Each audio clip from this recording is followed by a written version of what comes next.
her, the more people get to know her, the more they're going to like her. So don't make yourself so scared. Remember, English we want is to her hear fifth from you. language, and she is such a success on her own.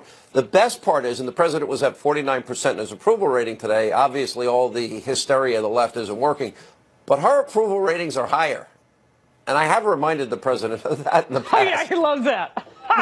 Sean, I can't wait. I'm so glad you're doing that. Give her my best. She's one of my favorites. And I'll see you in D.C. tomorrow. Have a great show. Sounds great. All right. I'm Laura Ingraham. This is the Ingraham Angle from Washington tonight. An Oval Office throwdown where Democrats, pleas for privacy, reveal they're losing hand on immigration. Plus, the disgusting origin story of the Radical Women's March. We're going to have a new expose that may imperil some of the Democrats' newest stars. And this story is completely wacko. Vice News is promoting an overseas vacation retreat that bans white people. Yes, it's true.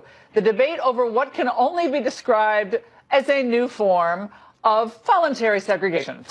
But first, Guardians of the Fallacy. That's the focus of tonight's angle. The political and media establishment, they've been at war, and a Cold War, really, with Donald Trump for more than 3 years now.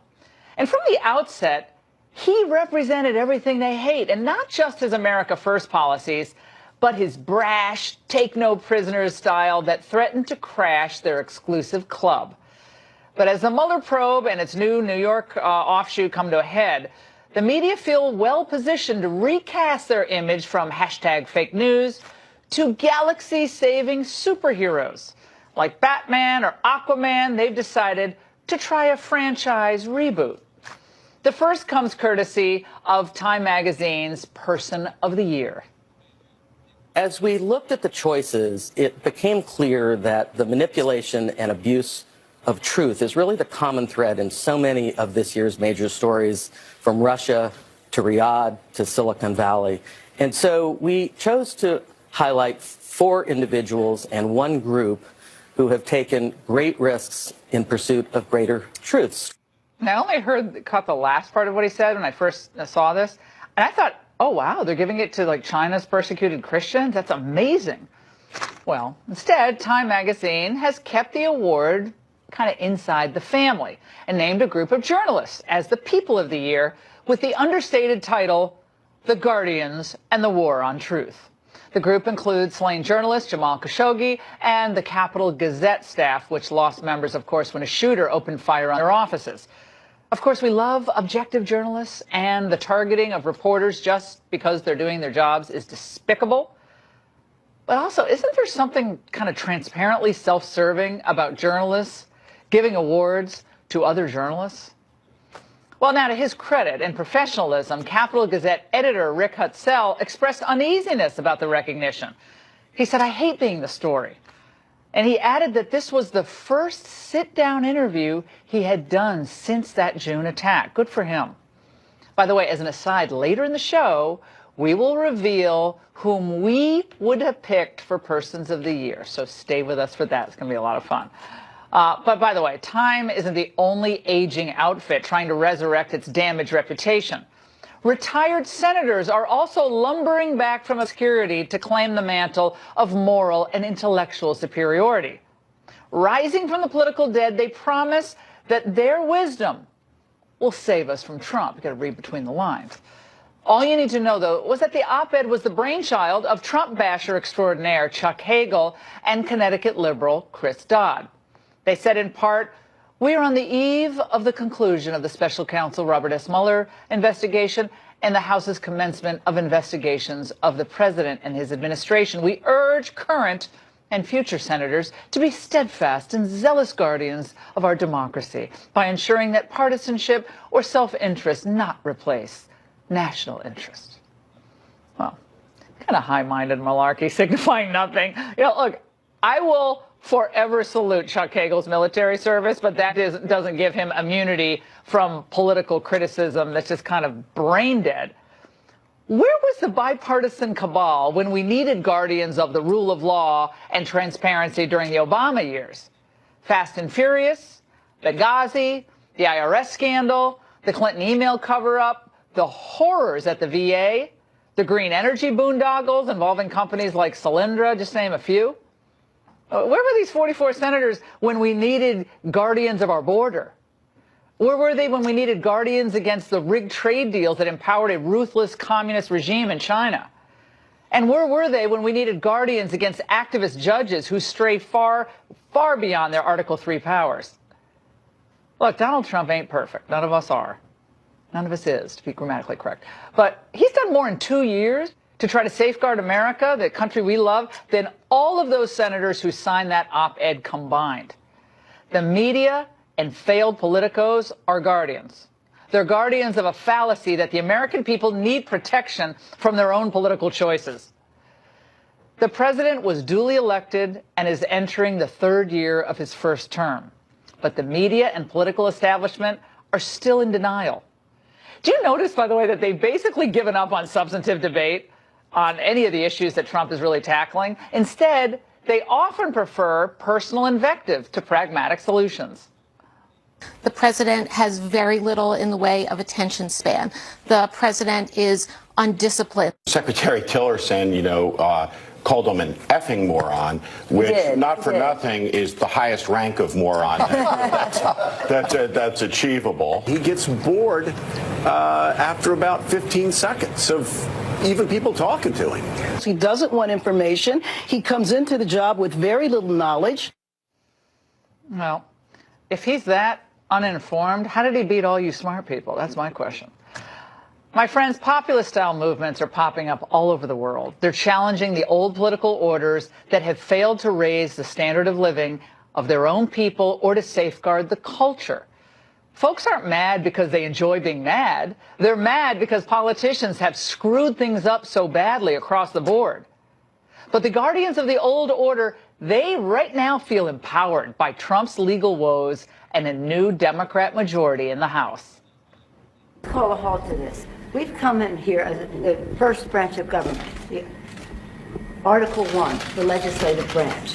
We're coming in good faith to negotiate with you about how we can keep the government open. We're going to keep it open if we have border security. If we don't have border security, Chuck, we're not going to keep it open. I'm with you. We are going to have border security. And it's the same border. You're bragging about what has been done. By us. We want to do the same thing we did last year, this year. That's our proposal. If it's good then, it's good now, and it won't shut down the government. Chuck, we can build a much bigger section with more money. Let's debate in private. Okay? Yeah, let's debate in private. Let's keep all this private. Well, then the media guardians, they jumped in with their questions. Border security. What it means to have border security. Yeah, Yes. we need border security. The wall is a part of border security. We came in here in good faith, and we're entering into this kind of a discussion in the public view. But it's not bad, Nancy. It's called transparency. We shouldn't shut down the government over a dispute. And you want to shut it down. You keep talking about it. The last time, Chuck, you shut it down. No. And then you opened it 20 times. If we don't get what we want, one way or the other, whether it's through you, through a military, through anything you want to call, I will shut down the government. Okay, absolutely. fair enough. And I am proud, and I'll tell you what, I am proud to shut down the government for border security, Chuck. Well, it's pretty amazing watching this whole thing play out, because by refusing to be cowed by warnings that a partial government shutdown would damage him and his party politically, well, the president is actually doing what the retired senators claim to want. He's standing on principle by acting on the urgent need to preserve the sovereignty and security of our country. And by the way, notice what Pelosi said several times during that very fiery exchange. The point is that there are equities to be weighed, and we're here to have a conversation in a prayerful way, so I don't think we should have a debate in front of the press on this. We would do it immediately. We'd get it passed very easily in the House. We would get it. Again, let us have our conversation, then we can meet with the press again. Wait a second. I thought the liberals were all about transparency and protecting the guardians of the truth. But the moment the guardians report on their conversations, Nancy wants them shooed out of the room. This exchange shows in dramatic fashion why Trump has so confounded the establishment. He pulls the veil back, allowing the American people to see just how unreasonable and how petty the Democrats have become. Because an agreement on wall funding may give Trump, I guess, a partial victory, they refuse to budge, even if the DACA kids end up getting a path to citizenship in the process, which they would have gotten last February. And no matter how much a deal would help the country, guess what? The Democrats don't care. Score settling and preventing Trump from declaring victory on something. And that's the angle. Joining me now with a reaction is Raheem Kassam, Lincoln Fellow at the Claremont Institute and author of the new piece, Time's Failing Person of the Year list, a product of cultural decline. David Goodfriend, former aide to President Clinton, is also here, along with Jeffrey Lord, contributing editor to the American Spectator and former aide to President Reagan. Raheem, let's start with you. Your thoughts on the failure of the media and Democrats who can't seem to grasp the current moment. What happened today, for instance? They love slapping themselves on the back, and the Time magazine cover is just more of them slapping themselves on the back and saying, you know, we are the people that you should all aspire to and that you should all listen to. I mean, you remember when I think it was the Hillary Clinton emails came out and they said, you know, you're not supposed to read this, the public aren't supposed to read it, but we'll filter this for you and you just listen to what we say. And the same thing you saw happening today as well. I mean, imagine that room, imagine the Oval Office, if the roles had been reversed and those were Republicans sitting there and it was a Democrat president, you know, would the press have gone to such great extent as they did today to go, oh, what an absolute mania happened today in the Oval Office. This is unbelievable, extraordinary. And they wouldn't have done it. And they never did it under Obama. Remember, Obama used to kick people out of press conferences too. But it only gets reported on when it's President Trump. So for me, you know, the two things couldn't have timed themselves to better together today. The Time magazine front cover and what we saw unfold in the Oval Office. David, here are some of the persons of the year runner-ups. We had Mueller. You could actually make a decent case for Mueller being the person of the year. You had Markle. Let's give a nod to the Brits with Markle. Please don't. You had Putin. You had Blasey Ford, JN, and then you had, it says David Trump on my sheet, but I assume they mean Donald Trump. So, I mean, journalists giving awards to other journalists, I mean, there's lots of heroism out there. We have some ideas coming up later on in the show, but it's a little self-serving, don't you think? And it's part of the bubble of the media and politics, which I'm probably part of. I try not to be, but I'm here, so I'm probably part of it. I'm probably part of the problem. Well, you invite me on your show, so I like you. But I like you, so that's okay. We like each other. Raheem hates all of us. Jeffrey, we don't even want to talk about late at night. We don't even have a glass of wine on the set. So I'm going to shock Raheem here and say that I don't often agree with things I read in the Daily Caller, and I don't often agree with what you write, Raheem. However, I do think Bob Mueller would have been an excellent choice. I mean, we have a memo now that names the president as an unindicted co-conspirator. When's the last time that has happened? They haven't used we that have 33 indictments around the world, not just Americans. We have senior White House staff who have been convicted or committed crimes. They don't say unindicted co-conspirator. That's incredible. Wait a second. Are we supposed to be the guardians of the truth here? Hold on a second. Don't say that in the name one place it says that. It says individual one was working with Cohen. Don't throw that word co-conspirator around yet, partner. Unindicted co-conspirator. You're a little ahead of But I yourself agree with there. you. I agree with you. I think Bob Mueller would have been a fantastic choice because he really has changed the world. Not since Richard Nixon. Journalists are self-serving. All right, let's go, Jeffrey. I think that was a good choice. I back Bob Mueller as your suggestion for who should be next. They're great. Yeah, we got to get to They're Jeff. great talking points, but put it this way: it says for better or worse, people that have impacted the world. All right. And Bob Mueller did do that. I agree. I agree. Well, but when they gave it to Trump, Jeffrey, we don't want to spend all our time on this. When they gave it to Trump, it has to be this snarky comment. This is back in 2016. He shocks the world by winning the presidency. They had to give it to him. You know, they hated to give it to him. For reminding America that demagoguery feeds on despair and that truth is only as powerful as the trust in those who speak it. You know, then the picture of Obama is so like aspirational. Then the picture of Trump is this menacing figure on a wingback chair, like turning around. Trump looks like horror. Just right down to the photo they select. It's so obvious. My favorite is that in 2008, when President Obama was elected and was selected as Person of the Year, I'm not kidding you, they compared him to Obi-Wan Kenobi. Seriously. And then we get to Donald Trump, and he's the president of the divided states of America, and he's a demagogue and all of this. I mean, this is what they do. This is why Time magazine has been sold 3 times, gotten rid of by its parent company, bought by somebody else, who then sold it again a few months after they got it. Yeah, diminishing readership. I mean, your audience is going down. Yeah, right. This is a shtick. Right. Everyone, the magazines love doing lists because lists always sell. Click, click, click. Oh, 10, top 10. This, the list. It's lazy journalism. Okay, so we got to move to Pelosi because Pelosi reacted after the Oval Office, which you couldn't take your eyes off of. It was wild today. She comes out and she makes a comment about why she was concerned about the transparency of it all. Let's watch. I will just say this, you want to know if it was more productive behind the scenes.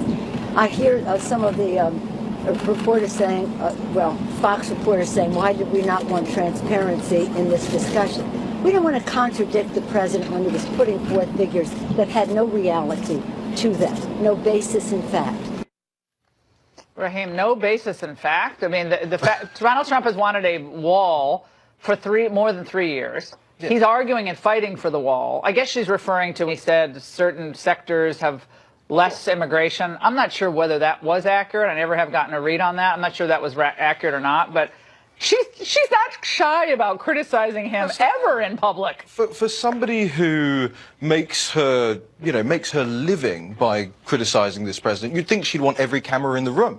If she's so certain that he's saying falsehoods, then put all the cameras in the world in the room and get everyone to report on it. It seems utterly bizarre that take it back from sort of partisan politics, but from a campaigning standpoint, which is what she's doing here, you would want that if you believed you were in the right. You only don't want that if you don't believe you're in the right, or that you don't believe that your oratory can cut through with the American people. And I think she gets that. Again, weren't Democrats always against? Weren't Democrats and a lot of Republicans, at least the populists, were against the backroom deals, like smoke-filled rooms where all the decisions are made, and all the people come out afterward and say, "This is how you dumb little people are going to live," because we already made the decisions. Backslapping, we had a beer together, then we were going to tell you how to live. These cameras come in, and we actually see what they say when they're a little nervous. You see the body language of Schumer. I loved it from beginning to end. I love seeing them squirm with Trump. I don't know if it's the British accent or the ascot. I'm agreeing with you so much. Okay, we're not making for good television, but I will tell you this. No disrespect to Nancy Pelosi or to Chuck Schumer, but did you notice who was missing? Did you notice who was missing? The people actually running the Congress? Mitch McConnell and Paul Ryan, who are actually running the Congress right now. They are running the lame duck Congress. These people have nothing to do with the final deal. He needed to have all of the leaders there, and that's why it was such good television, Laura, because it was staged by Donald Trump. Admit it, wasn't it brilliant for Trump to call them in? I mean, they came into his sandbox. And Laura, but I'll tell you this, the shutdown is still going to be on here. We're getting to get to the shutdown. We're getting into the politics of the shutdown and the mechanics of what's going to happen in the next block, but Jeffrey, I think this was classic Trump, taking control of the narrative. It wasn't all clean and perfect, believe me. I mean, I think a couple little things he said, I might have said them differently. But he was engaged. He was engaged. He's like, look, we're doing this. Yes. Yes, that's exactly right. And if you notice, you couldn't help but notice Nancy Pelosi's little dig. She says, well, a reporter asked, and then heaven forbid that somebody commit journalism in the Oval Office.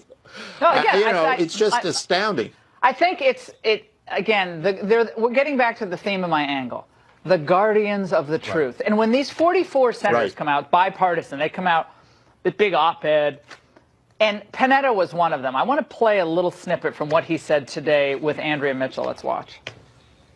We have just seen a perfect example of how not to govern the country, to have that kind of dispute and do it openly before the press at a time when they really do need to sit down and see if there's a way to work out a deal here. But to confront each other that way and to have everybody yelling at one another, I think has just sent a terrible message to the American people about how our democracy functions in Washington. Does he know his history? How democracy, they were dueling in the U.S. Congress. Democracy is rough and tumble.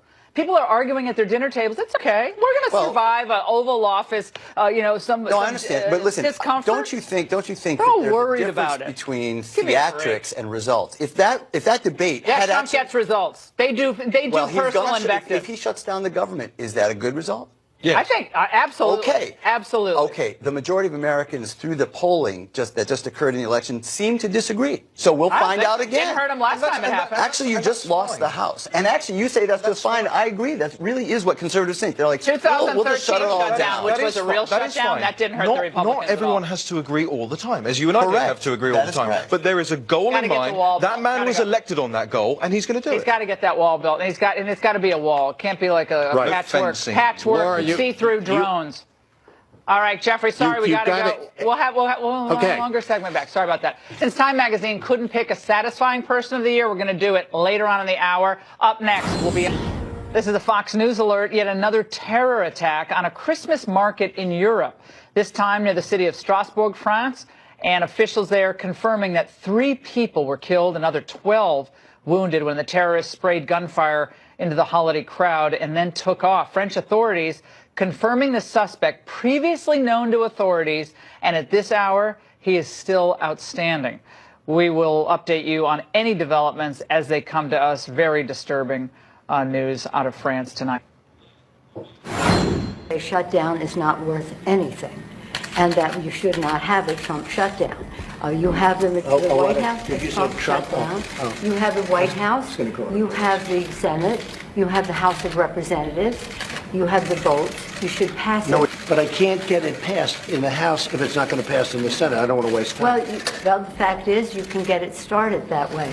The House we can get passed very easily, and we do. But the problem is the Senate, because we need 10 Democrats to vote, and they won't vote. Now, Pelosi challenged the president and Republicans in the House, and they might call her bluff. House Republicans said late today they will try to pass a $5 billion funding bill for the wall. This would be a stunning rebuke of Nancy Pelosi. And my question is, would a shutdown put pressure on Schumer to cough up the Democratic votes needed to avoid a filibuster? For answers, we're joined by House Majority Whip Steve Scalise and former acting head of ICE and Fox News contributor Tom Homan. Congressman, was this part of a coordinated plan? Was this all planned out, or was this the president kind of shooting from the hip on his own instincts? Well, Laura, this is the president saying, I'm going to call you on your bluff. You know, you want to talk about shutting down the government. You want to talk about blocking border security. I'm going to bring you into the White House and lay out exactly why we need to secure the border. And frankly, President Trump laid out a lot of real important specific details why it's important that we secure the border. The illegal crossings that happen every single day, 10 known terrorists, according to Homeland Security, on average, that come across our border every day. In the caravan, over 600 convicted criminals that are part of that caravan. We need to secure the border. President Trump ran on securing the border. It's time we back him up on it. Tom, look, you've been in the fight and the thick of this for so long, and I frankly, I said this on radio this morning, I cannot believe we're here. No, the country is, this is a crisis at our southern border. Toxic environmental mess, health crisis, humanitarian. Little kids' lives are being endangered down there. Human trafficking, drugs, guns, all the rest, gang activity. And that's just getting started. Yeah, I've said it over and over again. Look, I don't care for Republican or Democrat. There's no downside on securing our border. It means less illegal immigration, which means you don't bankroll the criminal organizations that have killed our officers. And there's less illegal immigration, less drugs, less illegal immigration. I don't see the downside. The only thing I wish Trump would have asked Schumer on camera, well, you voted for 2006 border bill. What changed other than the anti-Trump agenda? Yeah, Kellyanne Conway made that point earlier, and others. I mean, Obama, all these guys spoke so passionately about the need to have this fence, but now Trump says it's a wall, and oh, no, we only got to give a pittance of the money. By the way, Jackie Speier, Congressman, spoke out today. I want to share it with you. Let's watch. He could set up that opportunity to test out his theory that he has the votes. I don't think he has the votes in the House. He's acting like he's a cornered animal, and he lashes out. That's not the description of any president that I want in charge of our country. Okay, let me go back to the point I made in the last segment. Rather than offer a substantive menu of solutions here, it is personal invective. It is Trump is this, Trump is that, he's a dictator. And you should hear what she said. There's no solutions. They're not going to argue about how we're going to do it better, or we actually have a plan for reforming asylum laws that's really going to cut the flow. It's Trump's a bad person. Is she right, though? Do you have the votes? Well, Laura, first of all, there is strong support in the House. You have the votes for securing the border and giving the president what the does that tool he mean? needs. You have the votes for the so wall. if the president says $5 billion is what I need, and ideally you try to get an agreement with the Senate, and that means you have to have some Democrats as part of that agreement. But if not, we can pass it in the House.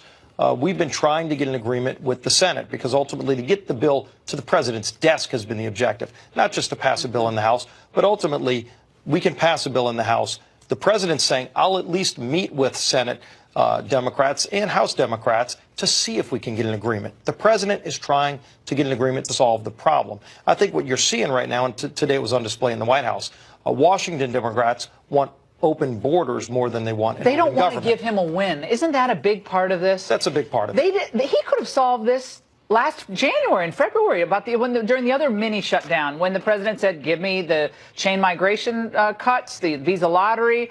We wanted to verify that. And Chuck Schumer initially agreed to all of those things. And then the radical left is the ones who went and kind of blew the whole deal up. President also said something about the wall and its current state that made me curious. Let's watch. A lot of wall has been built. We don't talk about that, but we might as well start because it's being built right now, big sections of wall, and we will continue that. I must have missed the wall being built. What wall? Where's it being built, Tom? Well, I think what it means they're upgrading certain parts of the wall. That's not a wall. Stop saying it's a wall. There's no wall. If you want a wall, say we don't have the wall, and I know it's bad because he made the promise, but they're not building the wall. Right. So you got to stop saying that. That undercuts. He was great. I thought he was great in the Oval Office. You don't have to. It was great, but understand there is about 100 miles of wall being built, but that's not anywhere near where we need to go to get this job done. So there's a small start, but there's a lot more. There's not a lot of the wall. But it was 1,600 miles. It's not even. It's not a wall. It's not the wall that Border Patrol wanted, right? No. The Border Patrol they have Rangers at SEALs trying to penetrate that wall. The wall they want is the one they need and the one they should be funded. That's not what was funded in the last bill. And they also want the technology and the tools to keep our Border Patrol agents. And you've seen this, Laura. You've highlighted it. Yeah. Our Border Patrol agents are under attack by a lot of the criminals in this caravan. We need the tools to keep our Border Patrol agents safe, who are keeping America safe. That's part of this fight as well. But I still say if we don't reform those asylum laws, exactly. People pouring in on those asylum. And by the way, every single member of the caravan was offered asylum by Mexico and work permits by Mexico, and they turned it down. Got to keep the pressure on the Democrats. They're on the wrong side of this, and the American people are with the Republicans. American people want border security. Let's go get it. You hit the nail on the head when you said this is the anti-Trump agenda. They don't want to give him a win. Look, you got Schumer and Pelosi. Both support sanctuary policies in their states. So they want a sanctuary policy to keep illegal aliens in, but they don't want to fund a wall to keep them out. You got the two of the worst people in the Oval Office even talking about border security. They put their political futures ahead of this country's security, which is their #1 responsibility. Shame on them. California and New York. Yeah, they entice people to come here illegally because come to a sanctuary IDs in New York City. He gives them all the ideas. They get whatever they want. They get their IDs and they get their ability to work. No problem. Absolutely. Come to New York City or come to California. You get to a sanctuary state. We won't work with ICE. Welcome. Well, demonize ICE. Guardians of the Galaxy? Absolutely. I don't think so. All right, guys, thank you so much. Great to see you. And coming up, we've warned you about the deep hatred at the root of the Women's March. You know, they have another Women's March coming up soon in the new year. We have an expose that looks into their... We are tired as women of being relegated to simply being thought of as a particular constituency or demographic. Let's buckle in, because it's going to be a bumpy ride. Well, those two supposed Democratic rock stars have become some of the more powerful advocates of the radical group known as the Women's March. Some new details on how that group was started. However, we may have them rethinking their association. Trace Gallagher is live out in our West Coast newsroom with the shocking origin story of the group. Trace. And Laura, the dichotomy here is certainly stunning. As part of its mission statement, the Women's March says it's committed to fighting anti-Semitism, and yet two of its leaders and most public figures, Tamika Mallory and Carmen Perez, have praised Nation of Islam leader and known anti-Semite Louis Farrakhan. Mallory has called him the greatest of all time and was in attendance this year at Farrakhan's annual address, where he gave Tamika Mallory a shout-out, then proceeded to give a speech replete with anti-Semitic and homophobic homophobic remarks.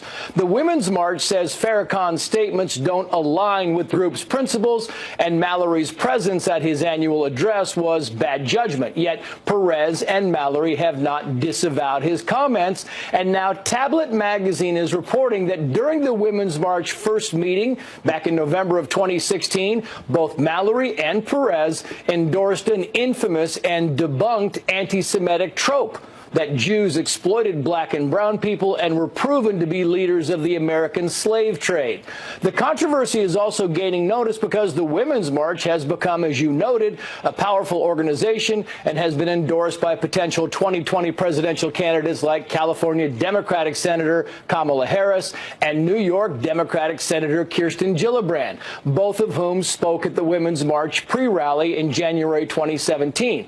It's also worth noting that despite allegations of anti-Semitism among some leaders, Ben Cohen and Jerry Greenfield, the Jewish founders of Ben and Jerry's Ice Cream, are standing by their partnership with Women's March, even marking the partnership with a brand new flavor, Pecan Resist. Laura. Trace, thanks so much. And joining me now is Ann Coulter, conservative commentator, and LaDawn Jones, a Democratic state rep in Georgia and criminal defense attorney. All right, Ann, why aren't Gillibrand and Kamala Harris and all the other female Democratic leaders who back this group, why aren't they being pressed by any members of the media every time they step in front of a microphone, given the connection between the Nation of Islam leader Farrakhan and this group? By the way, their march, I know, Ann, you and I should go, is January 19th, coming up. Oh, totally. I'll be there. Laura, I think you know the answer to that question. I think we're going to be seeing a lot of these disputes in the Democratic Party base because they all hate one another. I mean, you have the Muslims and the Jews and the various exotic sexual groups and the black church ladies with you know, the college queers. The only thing that keeps the Democratic base together is for them to keep focusing on, no, white men are the ones keeping you down. You must hate white men. It's the one thing they all have in common.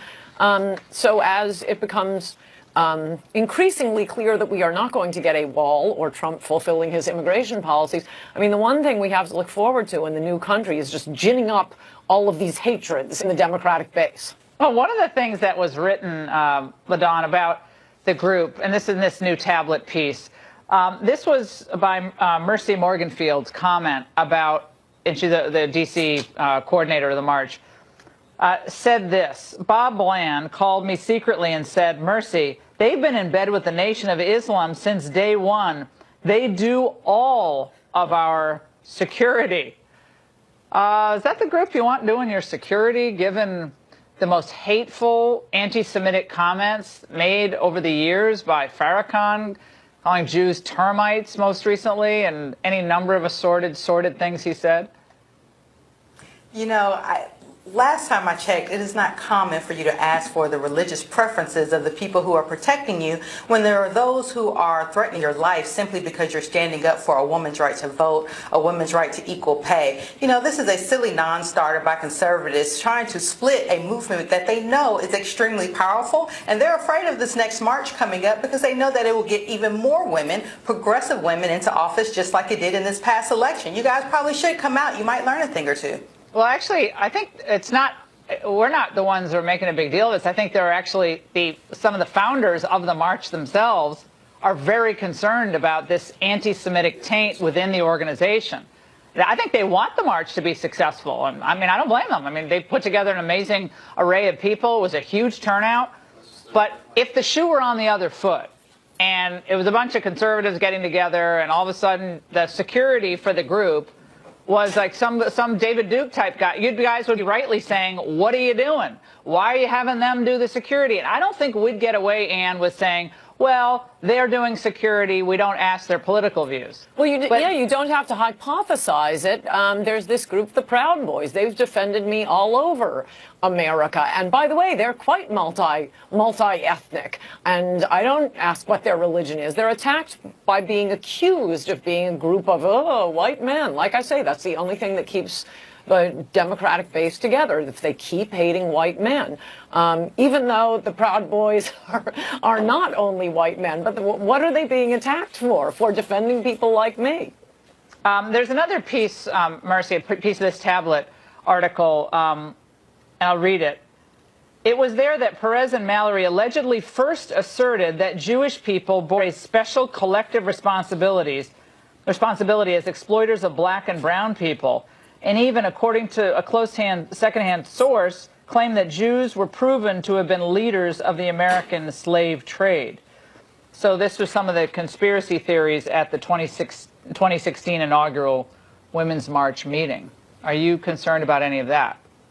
Not even remotely concerned. Listen, the organizers have all, and it was quoted in the tablet article, they have denied that this even took place. This, again, is just an attempt to try to slow down a movement that conservatives are really afraid of. Listen, if you know anything about the Women's March, or if you look at their website, you see that the entire purpose is intersectionality. It's about inclusiveness. It's about bringing in people of all races, all genders, and all religions to stand up for a common purpose, which is American women. And I can get why conservatives are concerned, because they know that there are that is a tie that binds us as Americans, worried about our children, worried about the economy. And it's one of those things that you can't split up. We just heard, was it Kamala Harris who said she was sick of being treated as a demographic group in that soundbite we bumped in with? But that seems like what the Women's March is kind of doing to itself.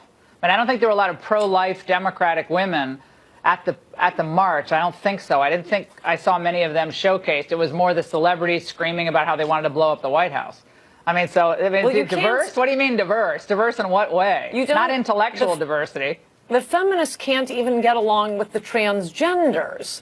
I mean, in Los Angeles, you have Mexicans and blacks fighting like banshees. In New York, it's Puerto Ricans against the Dominicans. The idea that you can step forward and just say, oh, we're for unity and tolerance. No, I mean, like I say, this will be the one fun we'll have in the new country. The great accomplishment of the Women's March seems to be selling a lot of T-shirts.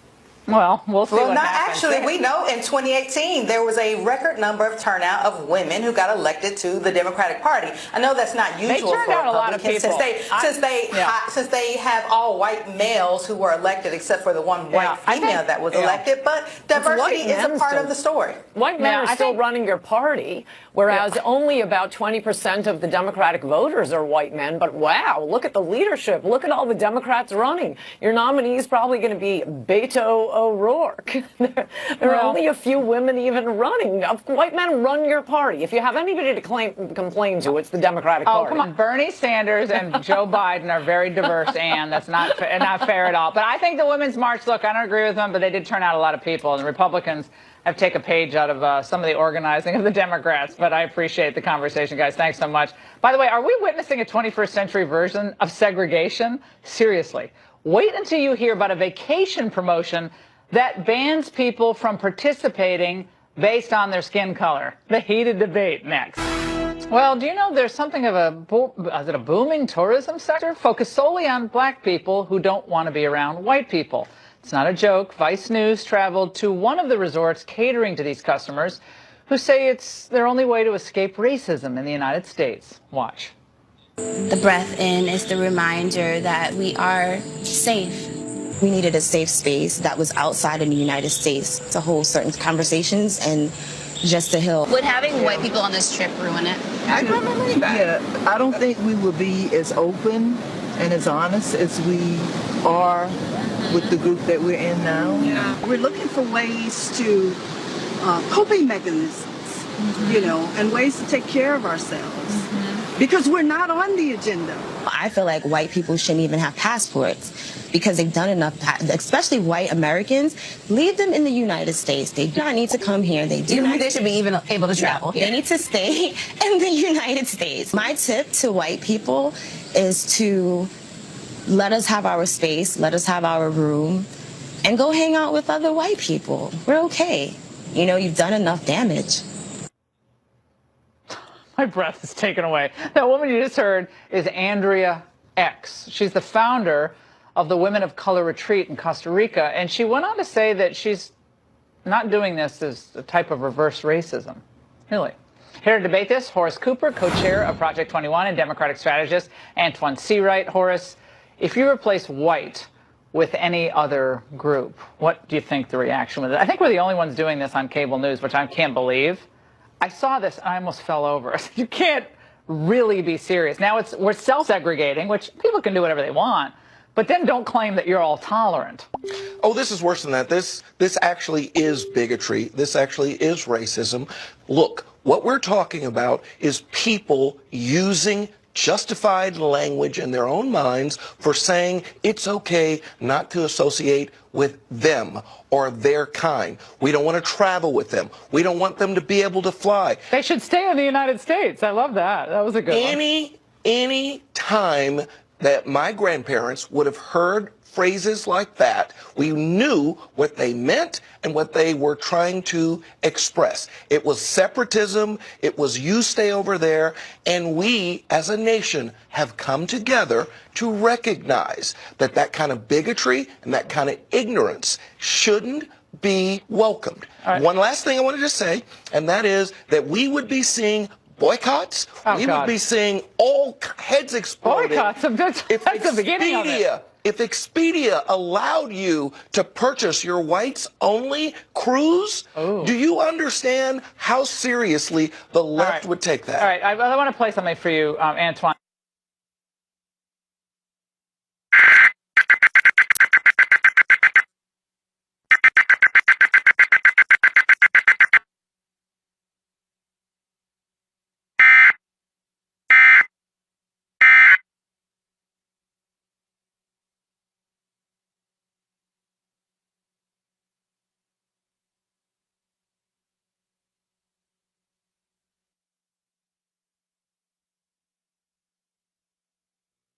A couple of things. Together. I don't necessarily agree with the approach and how it was kind of couched, maybe some of her language use, but let's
Together, okay? I don't know if it was exclusive.